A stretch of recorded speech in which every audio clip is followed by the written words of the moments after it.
I guess I better do the little intro thing, right? So, hello. Good afternoon, good evening, good night, good times, whatever time it is. Blah blah blah. Richard is away saving the world as always. Today with me, as always, is Mr. Chris Cute. How you doing? And we have another podcast known as the best, the one and only Woodturners Anonymous. We have Mr. Braxton Wirthlin. How you doing? We also have Carl Jacobson. How's it going, guys? Awesome. So yeah, we have them guys in with us. So before we get on with today's podcast, we're going to talk to you about for them. Before we go on with today's podcast, we're going to talk to you about our sponsors. And today's podcast is brought to you in part with Yorkshire Grit, the Woodturners Abrasive Paste, after a chat over at Mancrafting, who's giving away those awesome powder coated Yeti mugs. Pam over at Highland Boxes with our amazing hybrid pen blanks, and Steve from Hynel Media, who supplies us with our website and takes all my credit for updating it. More information can be found at makersinternationalpodcast.com/sponsors. Because I'm not allowed to say. I'm still looking for that splash button on my keyboard. I'm not allowed to say forward roll anymore. Apparently. I don't see right, it. so that's all that good stuff. Mr. Chris Cute, is there any random listener questions? I'm assuming Andy Pugh's put in his 2 cents. Yeah, not necessarily random. They're directed to our guest today. But before we get into the questions, let me ask these guys how they're doing. Because Braxton, it's been a while since I've actually seen and talked with you, my friend. And the last I saw, you were turning and then selling stuff at a gallery. You snooty son of a gun. I mean, good for you, by the way. Yeah.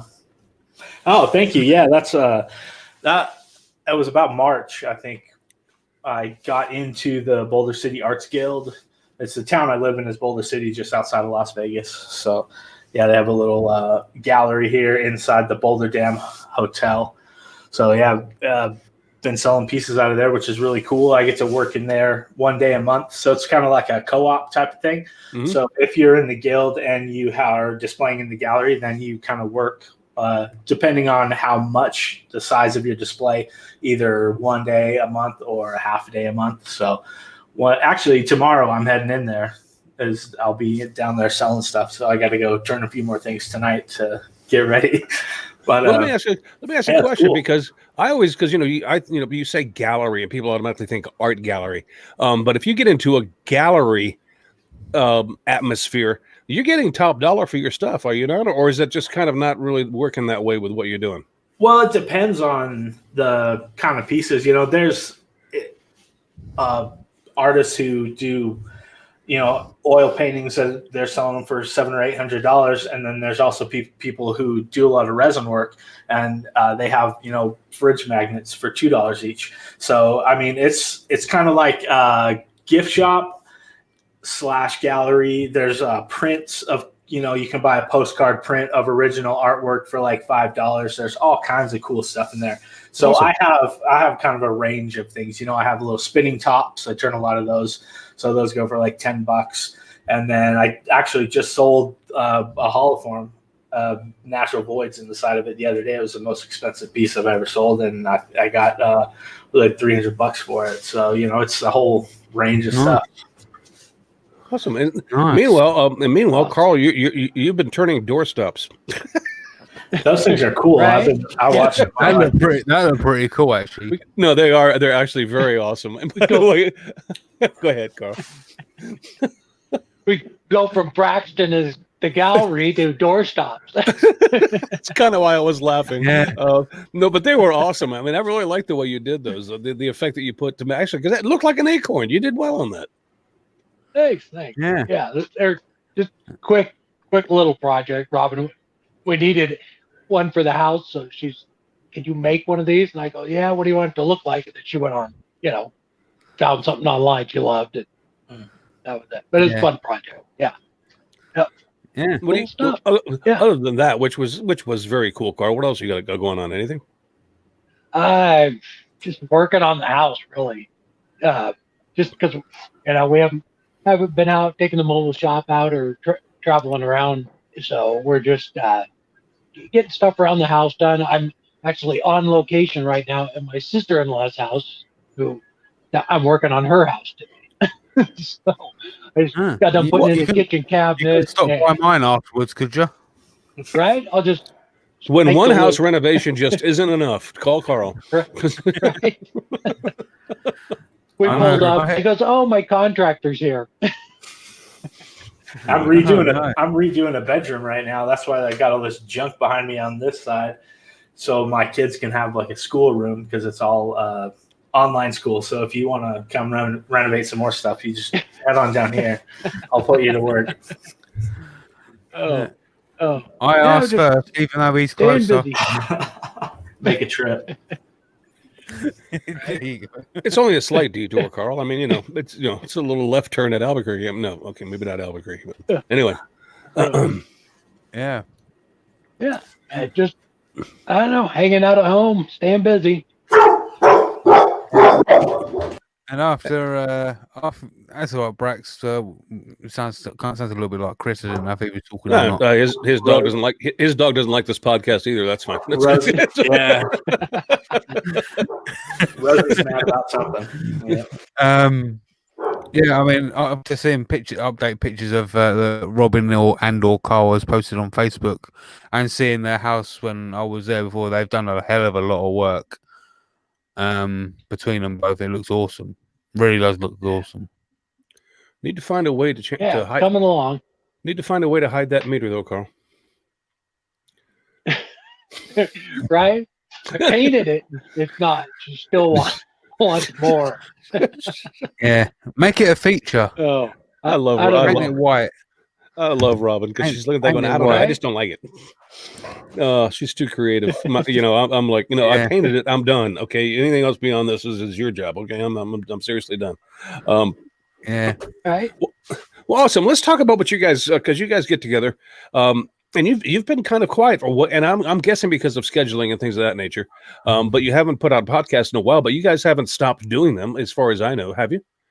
No, I don't want to stop doing them. We've got a little bump in the road, a little internal conflict. A little pick them up. Yeah. So we haven't really talked about it much, but we might as well. But yeah, we kind of Carl and I parted ways with Jason, and I want to get together really bad and do another podcast because I don't want to stop. I love doing it. It just feels weird, you know what I mean? And I also got a bunch of stuff going on. The kids are back in school, and so it's like I've pretty much become a full-time third grade teacher or kindergarten teacher, sitting next to the kids all day long, and then I'm trying to renovate this room. So no, I hear you. Well, but if you're worried about, we solved that problem to begin with, because if you worried about feeling weird on a podcast, you invite somebody like the guy over here to me, and then it just all the look at Jamie's got a shocked face on his. Like, I'm in the room. We could have Jamie on. All the weirdness would go on him. Yeah. There you go. I'll just take it all the way. Anyway, the name of your podcast is Woodturners Anonymous, which leads me to the first question from Mr. Pugh, because Andy happens to be a smartass. Why are they anonymous? Do they not want people to know what they do, or is it a plague on the Alcoholics Anonymous thing? Well, how'd you guys pick that? How'd you guys pick that name? I guess is actually what he's asking. Yeah, it's kind of the second one. Yeah, we're just so addicted to wood turning that we need to get together and talk about it. Just talk about it. Yeah. Needed that support group, did you, Braxton? Right. Yeah. Yep. Exactly. Yeah. It's always fun. That. Can't get enough of it, and my wife don't want to hear about it, so I got to talk to somebody. I listened to several of your episodes you guys put out, and I was and Jamie will vouch for me. I'm not what you might call a skilled wood turner, but I enjoy what I do on a lathe. And I've actually picked up a lot of tips from you guys. So I mean, I thought that too, Jamie. I caught that one. Okay, kids. Anyway, don't say doo-doo on this podcast, or Jamie will point it out. Anyway, so I really enjoy. I mean, when you guys have done it, I've always picked up something. So I think it's pretty cool. Next question from Andy is, and he wants to know if it's he's going, is this a sensible question, or is it a sign of a certain type of wood turner? And it's kind of a different approach to the typical question you probably get asked all the time is, traditional or carbide tools. His take on this is, does the type of tool you use mean that you're a certain type of turner, or does it just mean that you've incorporated those into your work? What do you think, Carl? Yeah. I've been talking a lot. I don't think it's a different type of turner. I think you're just using a different tool to do the same job. I don't. Because speaking of, because you did your latest video, we'll talk about that in a little bit. Some more. Trust me, we'll talk about it some more. But you used both carbide and traditional on that, so you just whatever fits the job you kind of use, right? Yeah, and I do that on just about every project. I switch back and forth all the time. I think because for me, I started out with regular gouges, and then I started using carbide when they came out. But even on just about every project I do, I switch back and forth.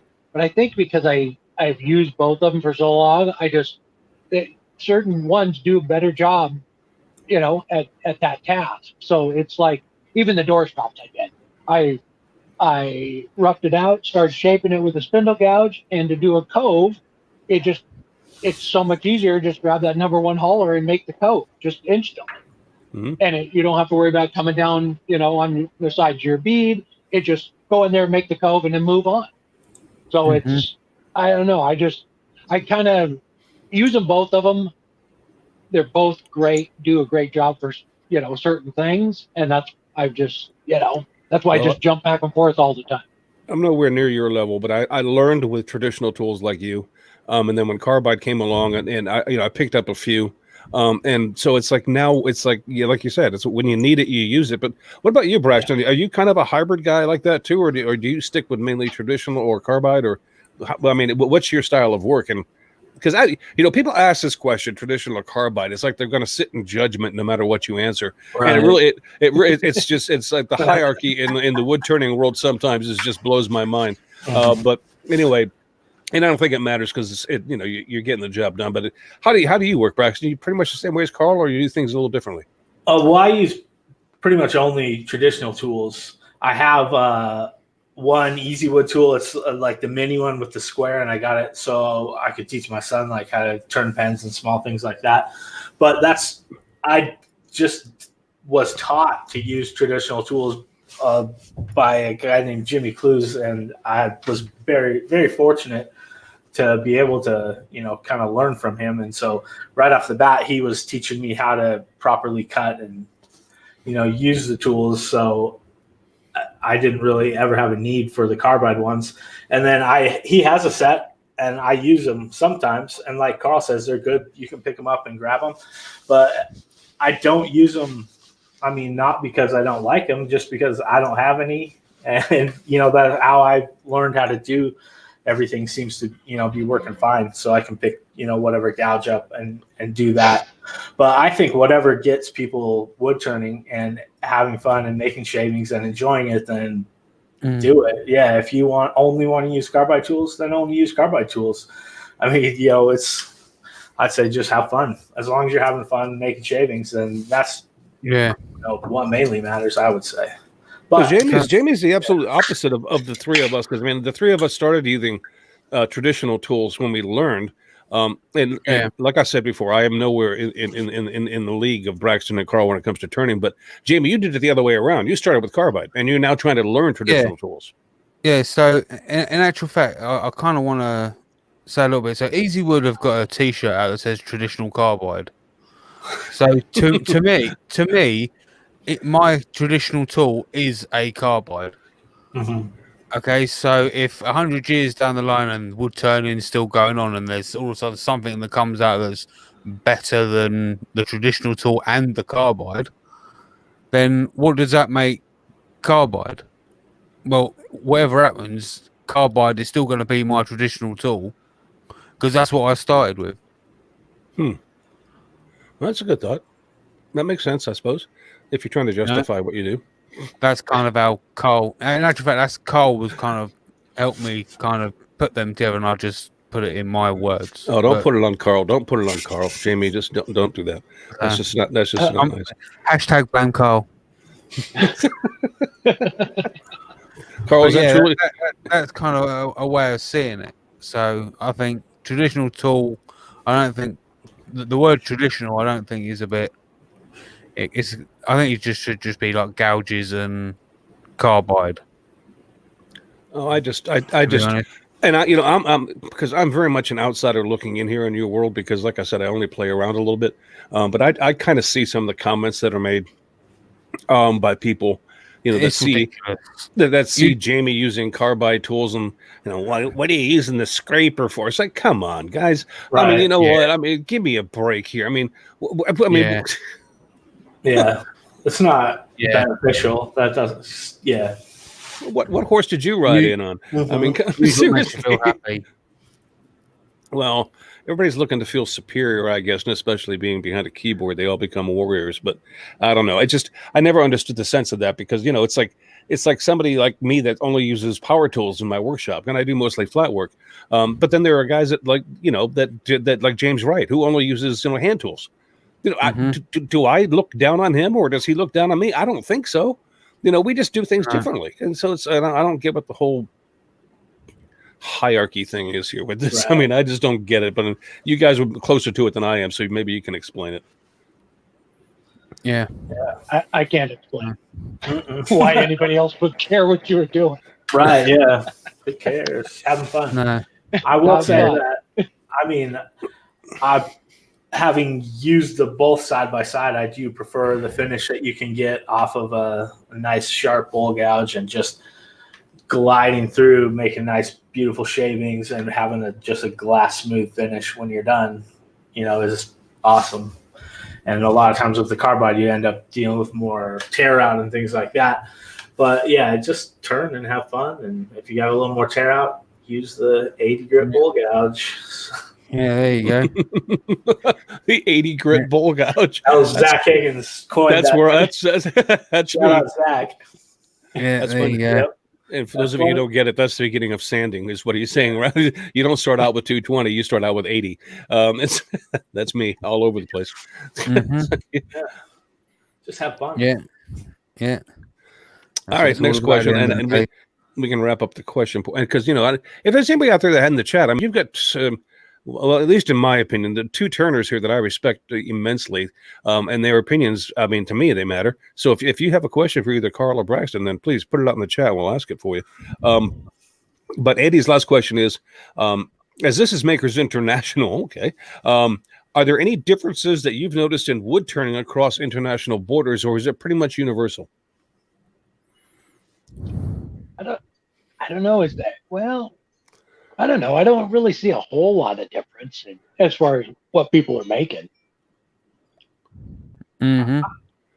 I thought of two things. They're not really like actual, like what people are making the pieces or whatever. It would be like the sizing of tools. Like in English sizes, they measure the total diameter of the bar, and the American measures the flute size. So if it's a 1/2-inch bowl gouge, an American 1/2-inch bowl gouge is a 1/2-inch flute, I believe, and a 5/8 bar, and that would be a 5/8 bowl gouge or something like that in Europe. And then hook tools. I see a lot of people using hook tools in like Asian countries. So, and the way you turn with them is totally different, and they just don't seem to be popular here for whatever reason. But it looks like they just produce absolutely beautiful results with these kind of crazy. And I know they're really hard to sharpen and stuff like that. So maybe that's another reason why it hasn't really caught on. But yeah, those were the two things that I thought of. But as far as like style and things, it's global, Because there is another one in there that kind of looks like half an arrow shape as well. Yeah, I've seen that one going about as well. What is that about? And it could be that they're just like take a lot of practice and they're kind of sketchy, because when you watch them use them, they look like you could get in some bad situations if you weren't exactly sure what you were doing. But yeah, those are the two that kind of stood out. Sounds to me like I did see a video just a week or so ago, a guy using one of the hook tools, and I think it was in Thailand or something, and it was just amazing. I mean, the lathe is just a headstock. And his tool rest is a piece of wood, just a 2x4, and he's just popping out little bowls and boxes. No chucks. They just pounded it. No chuck. It was like, really neat to watch. I mean, he's a braver man than I. I'm sure he's been doing it for years, but it was just like, just watching him work and with nothing fancy, Yeah, it was awesome. Yeah. It goes around super fast, turns bowls in seconds, but I bet he couldn't make a Millennium Falcon. Yeah. No kidding. Wayne the Woodturner says that what you're talking about, Jamie, is called a Russian lathe knife. That's it. Yeah. Gotta love them Russians. And I see inventions like that. And it almost occurs to me that somebody who is an experienced turner, finds themselves in a predicament, relatively often. And each time they find themselves in that predicament, they go, if I just had a tool that could do this, and then they end up manufacturing one they can sort of use to do that, and so they don't become widely popular, but obviously the person knows how to use it. So right. Well, I think they've been around probably a lot longer than gouges, that style. Really? I would imagine so. Yeah, I've seen other people use them, years ago too. But I watched that one recently. But I think they were around before even, what they call traditional gouges. Yeah, because even back in the day with the pedal lathes, and they would have been using like a big skew just to shave it off, or some kind of hook tool like that. To get in there. Wouldn't have been able to produce like a solid bar machined and things like that. You know what they say about assume, and I assumed, and ask you me. Yeah, thanks. So, thanks, Carl. I feel better now. Yeah. So, Caitlin the Cat's got a question. She said, "What's the most original design that you have ever made, and do you know if it's ever been copied?" I've seen Braxton do some cool stuff, and as well as Carl as well. So I don't know, but I don't know if they ever think it would be original. I don't know. You guys go, because I was going to throw my 2 cents in there, but I can't pick one. For me personally, I think Carl, I'm sure, makes an original thing every fucking week. It seems like I just turn like the bowls and oliforms, and I wouldn't say anything, or lidded boxes. I don't think and that's sometimes something that troubles me, is all I do is reproduce things that I've seen, but I'm doing them the way I am doing them. It's different than the way somebody else. But still, I want to, I always try to keep a little folder in my brain of, I want to put something together like that I haven't really seen before. Maybe it's sure going to have to involve some kind of carving and texturing, because anything you can do on the lathe, it just seems like it's already been done, except for Carl. He makes Millennium Falcons. Oh, thank you, sir. You know what? I mean, most of the stuff I make is, I don't know if it's like an original, because I mean, I've seen it somewhere. It's like I did an old gas pump, but I mean, I'm just looking at an old gas pump and turning one. I don't know. I think I've done a couple of things that were, that were just random wood turning stuff that I hadn't seen someplace else. But it's I don't know, even like the Millennium Falcon. I mean, we all know where I got that idea. Well, I mean, it's Carl, I tell you what's impressive about that is obviously you had the image in your head, and then from there you had to figure out how to actually turn that on a lathe. Yeah, and that's not the easy part. I mean, that's the hard part. It's like, I'd like to make one of those, but how do I turn that? And you got to figure out how to do it. Those are my favorite projects. Any project where like that, it's like the Millennium Falcon or even the gas pump we just did. Those are my favorite ones where I grab a picture and just start working on it and try and make everything proportioned to it. This And it's all, I mean, like the gas pump, it's all this kind of spindle turning. It's just, I really enjoy, when it's all done, making everything look proportioned and, go together.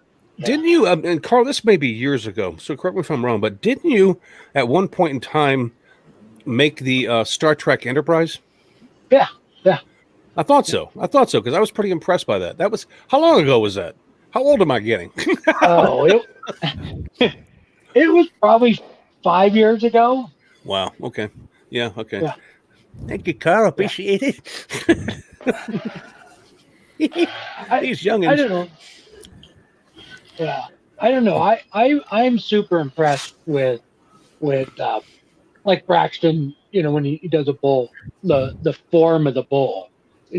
Just making it flow and everything. I'm really impressed with that too. I don't do a whole lot of bowl stuff, so when you like look at a piece too, just how it flows with everything around it and the shape, I'm really impressed with that.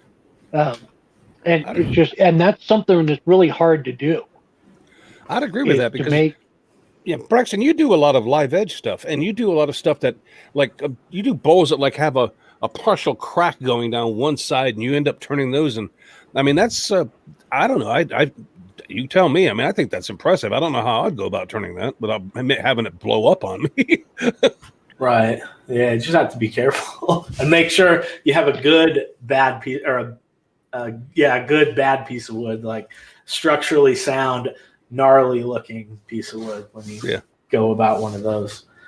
But yeah, I mean, in a sense, like I say, I've never turned anything like original, but then I do try to focus on the form and make sure that, it's a nice, smooth flowing curve, whether it's on the shape of a hollow form or the shape of a bowl or whatever else. So, I'm still kind of imparting something of myself into it that, makes it original, but maybe not such an original design. But I did think while Carl was talking, I thought I actually did a live show on it fairly a few months back during the pandemic when it first started kicking off, but wooden handlebar ends for a bicycle.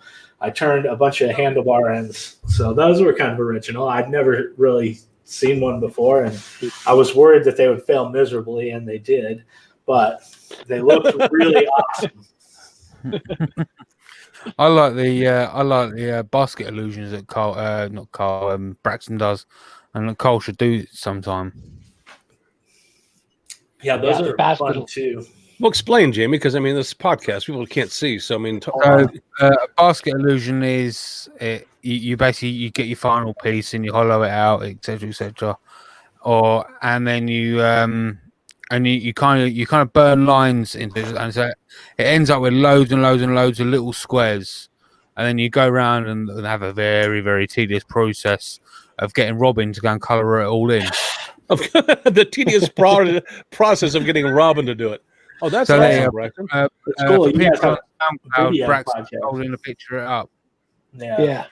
And I wish I could explain that to the people that are listening on SoundCloud and stuff, but it's a very highly patterned bowl that Braxton is holding up, and it's really similar to a Southwest, Native American woven basket. Yeah. This was turned by Doug Schneider. Not me. I didn't turn this. This is a Doug Schneider piece. That's amazing. So they're really nice. So that's something I want to have a go at in the future.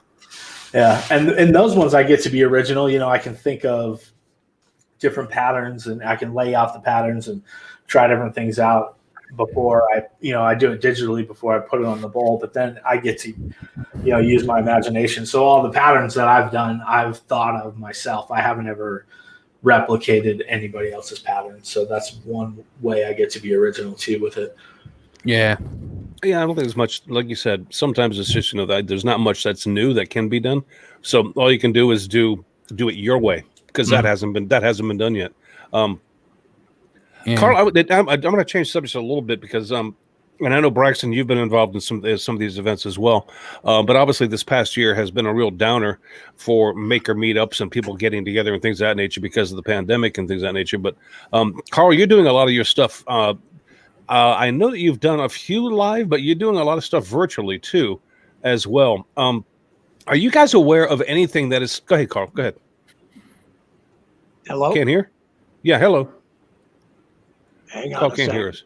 All right, Bryson, let me talk to you. Go to Braxton for a second. I need to. Braxton, because I know there's a big wood show out. I know there's a big wood show out in Vegas where you live, and I'm assuming that didn't happen this year. No, I think it was supposed to happen this year too. It's every 2 years. Maybe it might be next year. It's supposed to happen. AWFS. And that thing's not necessarily like, not like the woodworking show. This one is like industrial machines, like CNCs the size of warehouses that do nothing but cut out furniture. So there's like that side of it. And then there's also, Triton Tools, for example, has a booth there. And then Easy Wood Tools, Carl was there turning and stuff like that. So, yeah, actually, I think it's supposed to be next year because it was the last time they were here for that was 2019. And I was up in Utah while the show was going on, actually taking a basket illusion course at Craft Supplies to learn how to do it. So I missed that one. So next year it'll be here. 21. When is that usually held, Bryson? Is it, do you know roughly what month?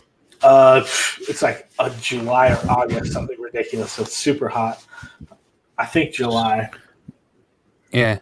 Can you do me a huge favor though, Brax? Right.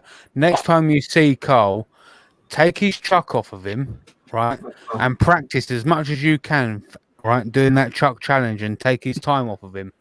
Okay. Well, I'll just get really good. I'll do it on my Vic Mark, and I'll do this time with all the screws and everything. It'll be like a Formula One. I don't know what it is. I don't know what it is, Carl, but Jimmy has it out for you in that chuck. I don't know what the deal is. He's getting a big head like this. Well, I mean, I left everybody open. You want to go for 8 seconds? Just practice. They're talking about the Easy Wood chuck. If you guys haven't seen it, check it out. Because if you're a turner, it's a pretty cool chuck. And it's quality too. But you pay for what you get. But Carl, what I was asking Braxton, and before you couldn't hear, was because a lot of the events that we do, that the maker meetups that happen each year, obviously the majority, if not all of them, were canceled this year for obvious reasons. But you've been doing some stuff virtually on virtual stuff, and then have you done it because you've done a few lives actually in person with people, social distancing and all that stuff implied too, haven't you? Or am I No, that's what we've been doing. Okay. So before everything started, they were starting to do virtual, club demos and stuff like that. And it was, it wasn't getting a, great reception because, everybody likes to, go to the meetings and see somebody in person. But as soon as this thing hit, it just exploded. I think they had like Lusa Woodturners had, I don't think it was like almost 100 members, and within 2 or 3 weeks they had over 300 people signed up to be demonstrators because it's so. I just did one last Thursday. It's all done through Zoom. I've been doing classes through Zoom, and I don't know, as far as a club demo, it's really nice to go and meet everybody, but through the Zoom, everybody has a front row seat. Everybody can see and hear what's going on. They don't have to drive anywhere. I think it's fantastic. The AEW show was done virtually this year, which was able to, what it does is it was able to reach people all over the world, which they couldn't do before. I'm sorry, this was the AAW you said? Yeah. Yep. What does that stand for? And American Association of Woodturners. Okay, got it. Yeah. So it's normally they have a symposium every year, and because of the pandemic, they weren't able to do that, so they did a virtual one. And I think normally they get about 1,200-1,300 people, and I think they had over 4,000 attend the show, and it was able to reach people in all around the world that would never even be able to afford to fly over. Well, it's cheaper to pay $5 and see it that way than it is to buy a plane ticket in a hotel. I mean, right? Hello. Yeah. I mean, that makes a ton of sense. Well, let me ask you this, Carl, because I know you're kind of plugged in as far as the circuit and things like goes, to a certain extent. Are you aware of any shows that are still, at this point, definitely going to happen next year? I mean, pending whatever's going on, but are you aware of anything that's going to, that they absolutely have plans to do next year unless something, prevents them from doing so? I haven't heard of anything that they're definitely planned on. We just finished up Woodturners Worldwide just did a symposium last week, and it was amazing. It's so I don't know. I haven't heard of anything serious, just a definite this is going to happen, because I don't think they know what's going to happen, this fall. Yeah, nobody's committing to anything, because I mean, I've been looking around, and right. I've been talking to Jamie. We talk about it just about every week now, and just to see if anybody knows of anything that's being planned, and there just really isn't anything. Everybody's kind of up in the air, waiting to see what happens, and when the shoe drops, we'll see what happens. But I mean, it's not going to happen. That's too bad, because you know what? There's one thing I do, and it's me personally speaking here. So I mean, take it for what it's worth. There's one thing I do like about this community, and it's getting together and meeting people. Because we have all seen each other online, and we know each other via, whether it's Zoom today or whether it was Google Hangouts back then. Because Braxton and I have never physically met. But I've known Braxton for 4 years, easy. Yeah, probably since like 2015. Yeah, same as me and Brax. Yeah. Mm-hmm. And it's always fun to actually shake the hand of somebody you've been talking to for 4 years online. It's like, it's kind of a brotherhood thing. I don't know. It's just, I don't know. It's missed is all I can say. The funny thing is as well is I've got my most expensive make a t-shirt is Braxton's. From my 1 year anniversary show, right? On YouTube. I won it in one of Braxton's giveaways. And boy, did the customs charges hammer me. How did you realize that? It was quite funny. But on the plus side, I did get a beer koozie. There you go. I think, to be honest, I think it was the weight of the stickers that weighed it down. Yeah. Braxton hooked me up with a couple of those. Actually, I still have them on top of my fridge in my garage where I keep my beer. So in the summer, I usually grab a Braxton koozie and throw the beer in there. I've never used mine. They've been in my maker drawer. Mint condition, huh? Yeah, I got a bunch of them in my garage, so you can just slide them in when you need them. Jamie, now I could be wrong, and I don't mean any disrespect to Braxton, but I don't think those are going to be collector's items. I mean, you really got to freaking use them. They will be. They will be. Okay, well, maybe they will be. All someday. They will be. It keeps putting his stuff into galleries. They will be. I need to put some koozies in there. They might sell also. That's not bad. I'm a little disturbed that Jamie has a maker drawer. Yeah. Yeah. What else is in there? Yeah. The rest of Ice Pick nearly.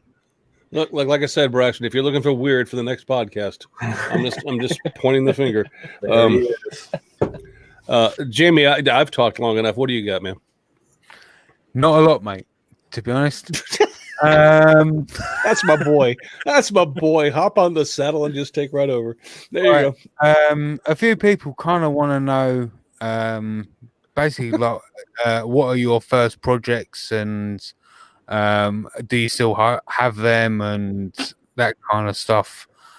Kind of where did you kind of first start out with your wood turning journeys, if you like, kind of like the normal spotlight kind of questions. Really? Braxton, look out. Jamie's got a weird one coming your way in a second. That's normally a spotlight kind of question, but I could always ask boxers or brief Brax. Tell him commando and just leave it at that. Who's going first? Me or Carl? They want to know from both of us? Well, I can do, yeah, because I mean, Carl's been on before, but Carl can ask on behalf of Robin. Are we still on what we made first, or are we still on the boxes? I have no idea, Carl. I mean, talking about now. That's what I'm talking about. If you want weird, go right ahead. It's like, please feel free. Yeah. So basically, what was the first thing you made, and have you still got it? And what got you into wood turning and all that kind of stuff? Kind of like a beginner spotlights kind of questions that we usually do, like a comic books kind of story. Origin story. Yeah. Origin story. The first thing I probably ever made that I can, it was in junior high school, I would say, in a shop class setting, was plastic keychains. These acrylic keychains, we would glue them together, and then we would get to sand them into different shapes on like a belt sander. I don't have any of those. But then wood turning wise, I think the first thing I ever made was a bowl on the lathe. And I don't have the first one, but I have the second one. It's still at my mom's house, and it's just like it's about 8 inches tall, probably 8 inches in diameter too, and it's all glued up of like I think it's all oak, whatever I could find in the wood shop, because we didn't have any kind of like big blanks of wood. I literally knew nothing about wood turning. I just like saw somebody using the lathe, and I was like, this thing's cool. And so my woodshop teacher, kind of showed me the basics, and it was just like a scraper. And I glued up this big block of wood, and we put it onto a faceplate with screws. And so I rounded it off, and I put a bunch of designs into the side of it, like just beads and coves. And then I hollowed it out probably, 3 inches deep or something like that. I got worried that I was going to hit the screws. Now, probably deep, maybe 4, maybe about halfway down. And then I got worried I was going to hit the screws, so I stopped. And I do still have that one. It's at my mom's house. She has like old keys and junk inside of it. It's a big, heavy, ugly thing. Awesome. Carl, I know you started out, if I remember the story correctly, you started out with an old rickety Craftsman lathe. Is that correct? Yeah. What was the first thing you turned on that lovely piece of machinery? I turned like a little bowl, like just a little 3-inch bowl or something. And it wasn't very deep, and I wish I still had it.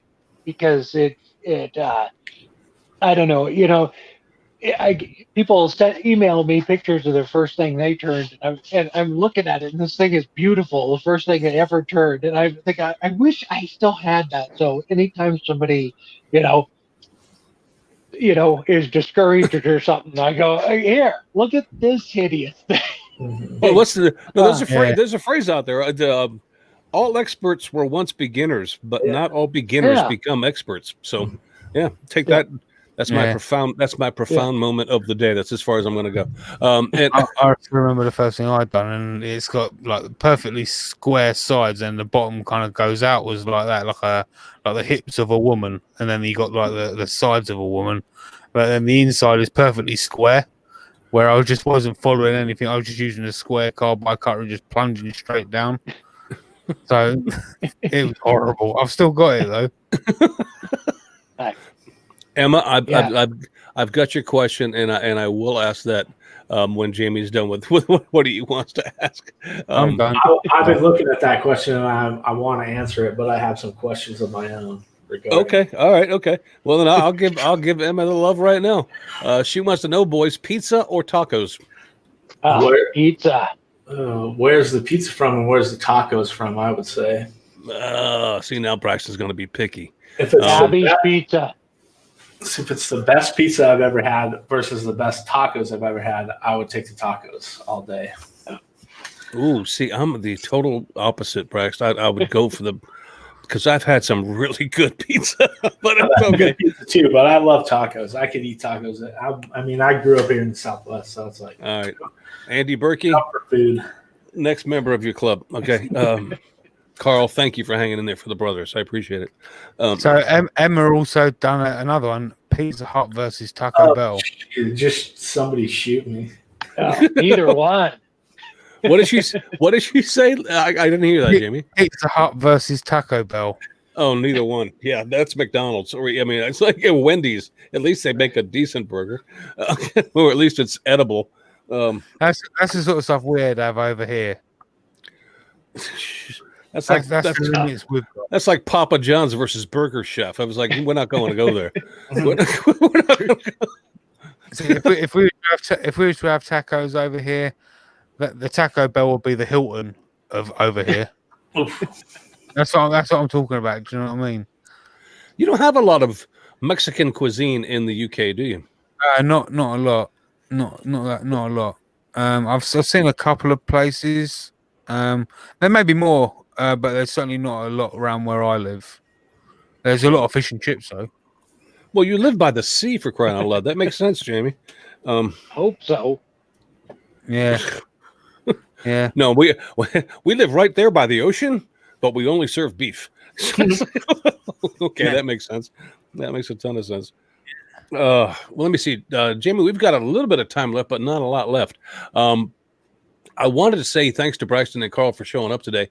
But before I let you guys go, you have to endure what I have to endure on a weekly basis.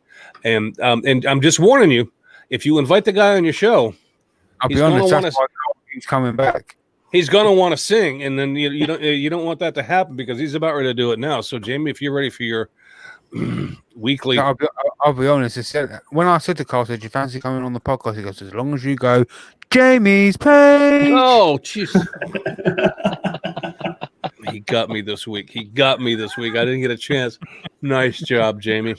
Right. No worries. So for this segment, it's actually a triple celebration for this person. So the first one goes to Andrew Burke, nice. Because it's his birthday today, which Happy means birthday, Andrew. Happy birthday. Sunday, not Wednesday when it gets re-released. Secondly, he's just passed 10,000 subscribers on YouTube. Awesome. And thirdly, he's been part of Jamie's page. Oh, that's twice. That's that's uncalled for, dude. It's a triple celebration. Oh, so yeah. You and I's definition of celebration is completely different. Anyway, go ahead. So yeah, there's all that. So congratulations to Andrew for the 10K and happy birthday. So there's that. Thanks, Andrew. My Appreciate it. Twice. My shout out. I've shouted this guy out before. This guy is his channel is known as Mustard Piece. And he made a video this time of a hybrid resin apple. It came out absolutely incredible. Every now and again, he's just started doing a little bit of carving into his pieces as well. But he does a lot of real decorative kind of stuff that you would definitely not normally see. So yeah, he definitely deserves a hell of a lot more subscribers than what he's got. I think he's got less than 500 subscribers, but some of the stuff he puts out is absolutely phenomenal. The YouTube channel is called Mustard Piece. Yeah, Mustard Piece, all one word. It's just kind of hard to understand you sometimes, Jamie. So I wanted to kind of enunciate that for people. Okay. Yeah, he's Mustard Piece. that's exactly but he's actually in the UK. He's not from the UK, but he does live in the UK. Oh, I see. So it's a nationality thing. Okay, I see how you are. Yeah. So anything else? I just subscribed to him. Good for you, Brax. That is beautiful. I'm looking at the thumbnail of the apple, and it looks like he used a clove in the bottom of it. That's a little secret tip for everybody to make it really look like an apple. You put an actual clove, like to spice a clove that you shove it in the side of a ham or whatever, but you stick it in the bottom of an apple, and it looks the bottom he actually carved it all. Oh, did he? Yeah, he actually carved it. Well, he should have talked to Braxton. There's an easier way to do that. It's like a little glue and a clove, dude. Come on, you're working too hard. All right. Well, I'm going to let you two go last since you're our guest. I have 2 shout-outs today. Jamie, if you're finished, are you? Yes, mate. Yeah, I'm all done. I have actually 2 today. And I think I could be wrong. Braxton, I don't know about you in particular, but I know Carl has, I know Jamie has. Have you met Matt Corona? Yes, I have. Yeah. Oh, okay. Yes. All right. Yeah, And obviously, Matt doesn't need to shout out. People, Matt's, extremely popular, but there's a good reason for that, too. I don't know if you've checked it out or not, but every Friday afternoon, Matt and Lindsay Cremona do a Friday afternoon show called the Workshop Happy Hour, and normally they have a bottle of something they're sipping on while they do this, and it's normally like 45 minutes to an hour long. Now I've met Matt like the rest of these guys here, and he's a great guy, but I've never met Lindsay. Carl, have you met Lindsay? No, I haven't. Just Matt. Yeah, she seems like an awesome lady as well, but Yeah. I'm telling you, it's fun to watch those two. And I swear to you, if you don't laugh more than twice during that show, I'll refund your money. But Matt usually has some good woodworking tips to give away to pass along. So if you have the opportunity, it happens on Friday afternoons here in the U.S. So I'm talking, 4 or 5 o'clock ish. I don't remember the exact start time they have, but keep a lookout for that. Matt and Lindsay Cremona. It's called the Workshop Happy Hour, and it's worth your time if you have the time to sit down and watch. The second one I have this week is, and I didn't know he was going to do a video on this until just before the podcast, so I wanted to make sure I gave it a shout out because I was extremely impressed. Bill Lutz. If you're not familiar with Bill, his YouTube channel is William Lutz, William Lutz, Lutes. He made an Art Deco inspired palette project, and it's a table that is really, really awesome. I mean, Bill did a killer job on this thing. So if you haven't seen it, go check out Bill on YouTube and go take a look at this thing, because I'm telling you, in the right setting, that thing would fetch some serious dollars, and it's made out of pallet wood. I mean, really, it came out awesome. Yeah. I followed all of his progress on Instagram. It looks cool. Yeah, it was cool. Yeah, it really does. Yep. I like his design on that. Well. All right, those are mine. Carl, Braxton, up to you guys. Whoever wants to go first. You got yours ready, Carl? Yeah. So I want to give a shout out to Anarchus. He's been on the show before, right? I think so. I don't think Anarchus has been with us. Yeah, I think we planned on getting him on once, and I don't think he. I think something went awry, and we never managed to get him on. But we'll have to get him on. Yeah. Okay. Yeah. He just he was supposed to be on the virtual craft festival last time, and he got Island got hit with a hurricane. He's awesome, fun guy. But yeah, if you haven't seen his channel, it's Costas Anarchus. It got Dufferitos. Yeah. Okay. You said you were going to put a link in the description. Yeah, there's a link to really all the shout outs down below. But Carl, he's in Greece, isn't he? Yeah. Yep. He lives on one of the islands that kind of got it. Yeah, and they just got hit hard, and he's staying with friends, I think, on the other side of the island because they have power.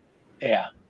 Smart man. He actually put a couple of videos up on YouTube of after it happened. It's bad. But, wow. Well, I hope he's okay. He was sending me update pictures, and it's not good. Yeah. Another accomplished turner. Yeah. So is this was it supposed to be a YouTube shout out? I thought it was because my shout out. It could be anything. No. It can be whoever. It can be whoever you want. I mean, I know you've got a guy that's not on YouTube, which is fine, Braxton, because it's cool. Okay. Braxton's breaking the rules. Well, sorry. That's what I do. Yeah, but my shout out is a guy by the name of Derek Weidman. I'm not exactly sure. I have never met him and don't know him. I just follow him on Instagram, and I think his work is absolutely beautiful. A lot of it is turned. So he does like animal heads, and so there's like a crazy zebra, and it's multi-axis turning. So you can actually see. I mean, you'll just have to check it out. I know Chris is going to leave the The link Oh, it's down below right now. If you want to check out the link down below, it's there. He just does absolutely fabulous work, burning and dyeing and carving and multi-axis turning to get different features into the heads that he needs. Like there's a gorilla, zebras, all kinds of a cat, like all kinds of crazy stuff. Giraffe, just really beautiful work. So definitely super creative stuff. Yeah, it's a nice break from a lot of the, like political junk that I see in my feed all over the place. Oh yeah, scroll through something like this, like nice. I'm just for what my Instagram now is. It's all ads to whatever ads are for whatever reason. So scrolling through all, and then I come across something beautiful like that. I'm like, take a little break from the madness. Yeah. Give me relief. Give me a relief from the year 2020. However you want to do it, it's fine with me. There's one of my neighbors. You guys can't see it, but it's a little ways down the road. He's got a sign on his back wall, and his back wall is pretty tall. And then he's got sort of a gate at the top of it, or a wrought iron fence at the top, and he's got a big banner on it that says "Giant Meteor 2020," and it looks like a political sign. It's all blue and has red, white, and blue, and it's got a meteor. It's really. I like that man. I like him very much. Yeah. And, I saw somebody else post this, and I kind of reposted it myself. But this is 2020 is the perfect example of why we should scrap daylight savings time. Because on November 1st, we're adding another hour to it. At least here in the States. I don't know when the time changes in the UK, but the clocks go back and we're adding an hour to 2020, and nobody really wants that. We should just end daylight savings time tomorrow. Yep. Rip anyway, the off. Jamie, that's all I got, my brother. Yeah. Right, so of course at 11:15 tonight, Caitlin the Cat has a premiere, and I have a premiere at 11 o'clock. Awesome. So I don't know if we're going to do a stay on for a little bit because we ain't do Patreon because we don't do Patreon kind of show. But until then, we'll quickly run through some of the chat to see who we had out there. So a big thanks to Andy Hill from Age Respokes, Huey Lionsheart, Emma for the Dragon Tail Turning, Dale from Maple Tree Studios, Barry from Real Simple Things, Terry Prey, Mark the Gentleman Woodturner, Andy Pugh, David from Portal Woodworks, DJ from Sockamo Woodworks. Who else we got out there? Let's keep scrolling up briefly. Doug Miller. Let's keep going. Wayne Bigfoot. And Damo was out there. Yeah, let's not mention everybody, Jamie. We'll be here until like I know. Right. Okay. So yes, until next week, where Chris and I won't have a clue what we're doing until midweek. We'll see you next week. So take it easy, everybody. Have a great week, everybody. Bye. See you guys. See ya.